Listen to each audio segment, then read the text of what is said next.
በአዲስ አበባ ለሚቀጥሉት 6 ወራት በግል ከሚደረግ ስምምነት ውጪ የቤት ኪራይ ጭማሪ ማድረግም ሆነ ተከራዮችን ማስወጣት አይቻልም ሲል የአዲስ አበባ ከተማ አስተዳደር አስታውቋል።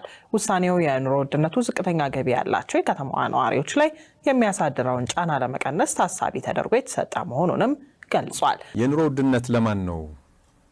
ለሆነ ሰው ውድ ሆኖ ለሆነ ሰው ርካሽ ሆኗል እንዴ? እዚህ ጋር አሁን ማሰብ ያለብህ አከራይ ሁሉ ሀብታም ነው ብለህ ነው እንደምታስበው?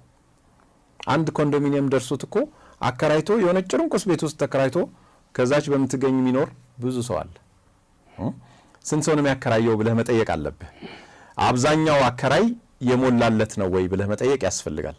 ሲቀጥል ኑሮ የተወደደው ለተከራዩ ብቻ ነው ወይ ብለህ መጠየቅ ያስፈልጋል። ለአከራዩም ጭምር ነው የተወደደው።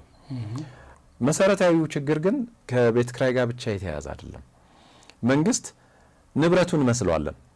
ይሲ መንግስት የኛ አገልጋይ ከመሆን ይልቅ እኛ ንብረቶቹ እንደፈለገ የሚያዝብን በገዛ ንብረት ራሱ ማዘዝ አትችልም። አይደለም በራስ ህይወት ማዘዝ አትችልም። ከዚህ አሳሰብ የመነጨ ነው ብዬ ነው ማስበው። ትክክል አይደለም። አይ ኖ አሁን እንደዚህ ስናገር ቤት ክራይ ያማረረው ሰው ምን እንደሚሰማው በደንብ ይገባኛል። ግን አይጠቅምህም። ሊያባላህ ካልሆነ በስተቀር ይሄ መፍትሄ አይደለም። ሌሎች መንገዶች አሉ ሁለቱንም ማገዝ የሚያስችሉ።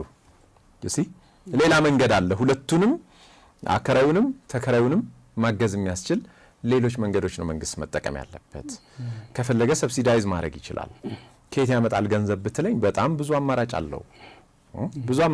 ለምሳሌ ባለስልጣኖቻችን የሚንሸራሸሩባቸው መኪኖች፣ የሚዝናኑባቸው አካባቢዎች፣ ለስብሰባ ለድግስ የሚወጡ ወጪዎች እነዚህ እኮ ገንዘብ ናቸው።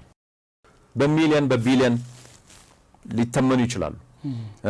ሌክዠሪ ኢንቨስትመንቶች ከዚህ በፊት ማንስተናል። ሌክዠሪ ኢንቨስትመንት ማለት መናፈሻ መዝናኛ ምናምን ሰው ከኖረ በኋላ ነው መዝናናትም መናፈስም የሚያስፈልገው።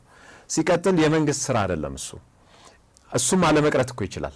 መናፈሻውን መዝናኛውን ምናምን ለግለሰብ ባለሀብት ስጠው።